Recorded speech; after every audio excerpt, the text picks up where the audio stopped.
Hi అండి అందరికీ welcome to my channel. So ఈరోజు అయితే మనం ఢిల్లీ సుల్తాన్‌లోని ఖిల్జీ వంశం గురించి అయితే తెలుసుకుందాం. ఎందుకంటే ఇంతకు ముందు వీడియోలో మనం బానిస వంశం గురించి తెలుసుకున్నాం కదా! ఎవరైతే బానిస వంశం గురించి తెలుసుకోలేదో ఆ వీడియో చూడలేదు చూడండి. చాలా యూజ్‌ఫుల్, ఒక బిట్ కూడా పోదు, అంత డెప్త్‌గా ఇచ్చాను. సో మొత్తం అంటే బిట్ కూడా పోకుండా చాలా డెప్త్‌గానే నేనైతే వీడియోస్ చేసి ఇస్తున్నాను. ఎవరైతే ఎస్ఎస్‌సి ప్రిపేర్ అవుతున్నారో ఆల్ కాంపిటేటివ్ ఎగ్జామ్స్‌కి రైల్వేస్ కూడా ఉపయోగపడుతుందండి. సో బానిస వంశం అయితే చూడండి. బానిస వంశం తర్వాత ఖిల్జీ వంశం అనమాట. సో ఖిల్జీ వంశం 1290 నుంచి 1320 వరకు అనమాట. సో ఖిల్జీ వంశం క్రీస్తు శకం 1290 నుంచి 1320 వరకు నలుగురు సుల్తాన్లు పాలించారనమాట. ఎంతమంది? నలుగురు. సో ఫస్ట్ జలాలుద్దీన్ ఫిరోజ్ ఖిల్జీ అనమాట. ఇతను క్రీస్తు శకం 1290 నుంచి 96 వరకు పరిపాలించాడు. సో ఇతను తన 70వ ఏట సుల్తాన్గా అధికారం స్వీకరించాడు. ఇస్లాం మతంలోకి చేరిన కొంతమంది మంగోలను ఢిల్లీ వద్ద స్థిరపడటకు అనుమతినిచ్చాడు. వీరిని నయా ముసల్మాన్లు అంటారనమాట. ఏమంటారు? నయా ముసల్మాన్లు.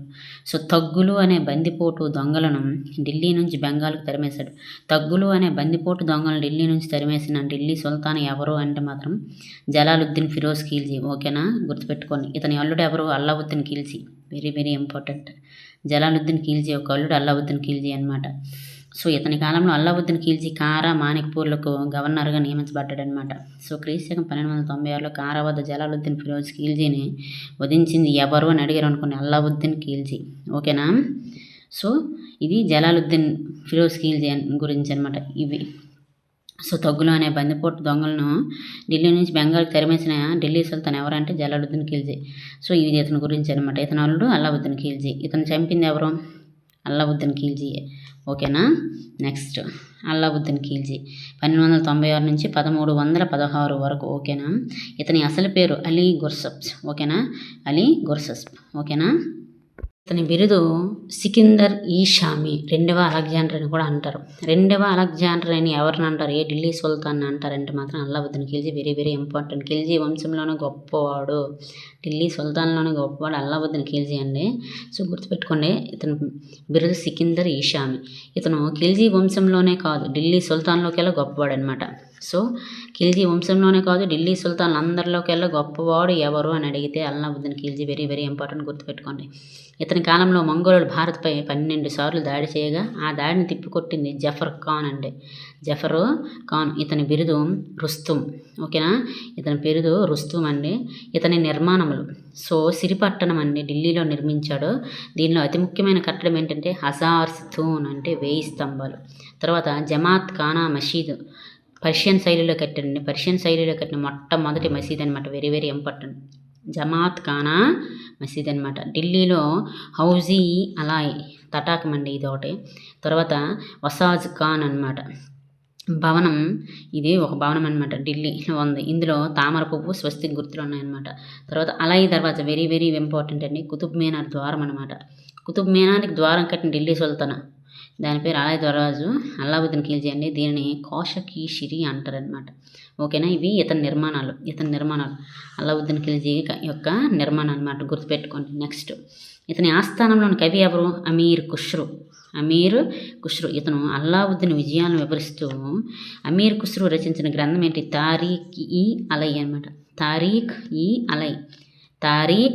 ఈ Alai very very very very important. ఇతని ఆస్థానంలోని కవి అమీర్ ఖుష్రు. అయితే ఇతను అల్లావుద్దీన్ విజయాల గురించి వివరిస్తూ అమీర్ ఖుష్రు రచించిన గ్రంథం ఏంటంటే తారీఖ్ ఈ అలై అనమాట. ఓకేనా. నెక్స్ట్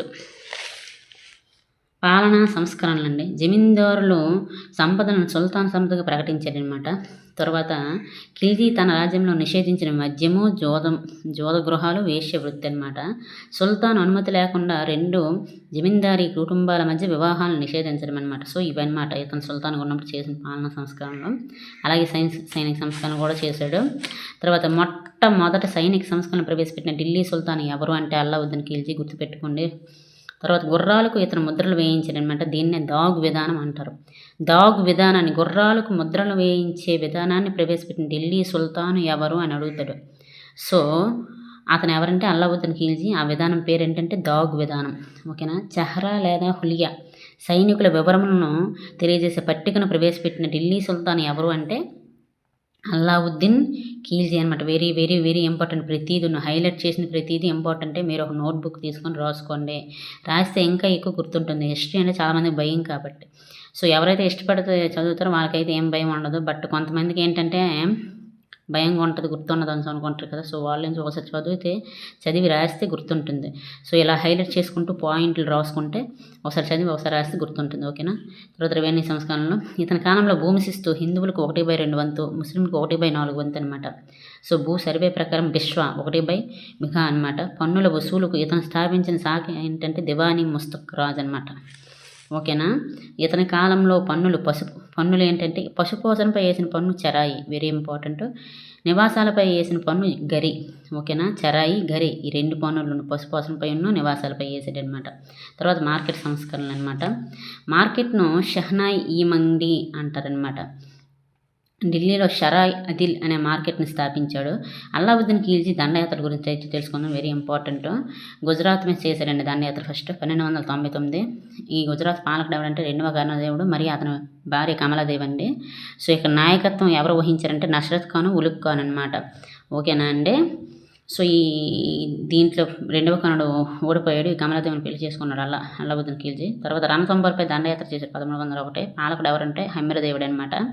తర్వాత మేవాడ్ అండి 1303. ఇక్కడ పాలకుడు ఎవరంటే రాజా రతన్ సింగ్ అనమాట. సో రాణి పద్మావతి ఈ రాజా రతన్ సింగ్ యొక్క భార్య అనమాట. సో అయితే ఈ రాణి పద్మావతి మీద మనసు పడే అల్లావుద్దీన్ ఖిల్జీ అనమాట 1303లో ఈ మేవాడ్పై దాడి చేశాడు. సో రాణి పద్మావతి ఏం చేసిందంటే జౌహార్ చేసుకొని మరణించింది. జౌహార్ అంటే అగ్నిలో ఆత్మాహుతి కావడం అనమాట. ఓకేనా. జౌహార్ అంటే అగ్నిలో ఆత్మాహుతి కావడం. ఓకేనా.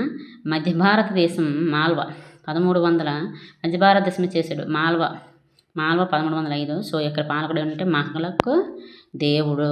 తర్వాత భారతదేశం దక్షిణ భారతదేశం మొదటి దండయాత్ర దేవగిరి అండి 1308వ సంవత్సరం. యాదవులు అనమాట. రాజు ఏమో రామచంద్ర దేవుడు అనమాట. తర్వాత 2వసారి దేవగిరి 1313లో చేశాడు. తర్వాత ఢిల్లీ రాజ్యంలో విలీనమైన మొదటి దక్షిణ భారత రాజ్యం ఏదైనా అడిగితే మాత్రం Devagiri, very very important. Alauddin Khilji రాజ్యం ఉత్తర భారతం నుండి దక్షిణ భారతంకు విస్తరించడం అమీర్ ఖుష్రూ అల్లావుద్దీన్ ఖిల్జీని ఖలీఫా ఆఫ్ ద ఈజ్గా పేర్కొన్నాడనమాట. భారతదేశ చరిత్రలో అత్యధిక భూశిస్తు వసూలు చేసిన చక్రవర్తిగా కూడా పేరొందాడు, వెరీ ఇంపార్టెంట్. భారతదేశ చరిత్రలో అత్యధిక భూశిస్తు వసూలు చేసిన చక్రవర్తిగా పేరొందిన ఢిల్లీ సుల్తాను ఎవరు అంటే అల్లావుద్దీన్ ఖిల్జీ. 1316లో మరణించాడండి. ఇతని తర్వాత ముబారక్ ఖిల్జీ వచ్చాడు. ఇతను తనను తాను ఖలీఫాగా ప్రకటించుకున్నాడు. ఇతని బిరుదు అల్ వాషిక్ బిల్లా అనమాట. ఇతన్ని వధించిన వాడు నాసిరుద్దీన్ ఖుష్రూ. తర్వాత నాసిరుద్దీన్ ఖుష్రూ వచ్చాడు. ఖిల్జీ వంశంలో చివరివాడు నాసిరుద్దీన్ అనమాట. సో ఢిల్లీ సుల్తాన్ సింహాసనం అధిష్ఠించి మతం మార్చుకున్న ఏకైక హిందూ ఎవడు అంటే నాసిరుద్దీన్ ఖుష్రూ అనమాట. ఇతన్ని వధించిన వాడు ఘాజీ మాలిక్ అనమాట 1320లో. సో ఘాజీ మాలిక్ గియాజుద్దీన్ తుగ్లక్ బిరుదుతో సింహాసనంను అధిష్ఠించి తుగ్లక్ వంశాన్ని స్థాపించాడు. సో దీనితో ఖిల్జీ వంశం అనేది ముగిసిందనమాట.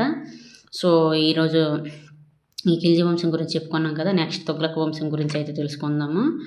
సో ఇది వెరీ వెరీ ఇంపార్టెంట్ అండి. హైలైట్ చేసిన అల్లావుద్దీన్ ఖిల్జీ గురించి వెరీ ఇంపార్టెంట్. ఖిల్జీ వంశాల్లో Alauddin Khilji very very very very very important. ఓకేనా. ఢిల్లీ సుల్తాన్లు అందరిలోనే గొప్పవాడు అల్లావుద్దీన్ ఖిల్జీ అనమాట.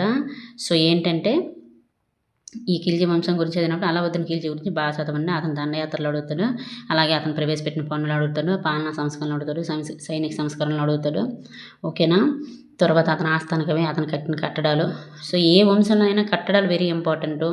తర్వాత వాళ్ళ గురించి వాళ్ళ ఆస్థాన కవులు వెరీ ఇంపార్టెంట్. వాళ్ళు ప్రవేశపెట్టిన పన్నులు అయినా సంస్కరణలు అయినా ఇంపార్టెంట్ అన్నమాట. సో ఈరోజు అయితే ఖిల్జీ వంశం గురించి చెప్పాను కదా. నెక్స్ట్ తుగ్లక్ వంశం గురించి అయితే చెప్తాను.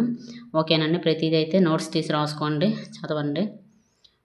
ఎవరికైనా ఈ వీడియో యూస్ఫుల్ అనిపిస్తే ఖచ్చితంగా లైక్ చేయండి, షేర్ చేయండి, సబ్స్క్రైబ్ చేయండి. వీడియో ఎలా ఉందో కామెంట్ చేయండి. ఓకేనండి. థ్యాంక్ యూ సో మచ్ అండి.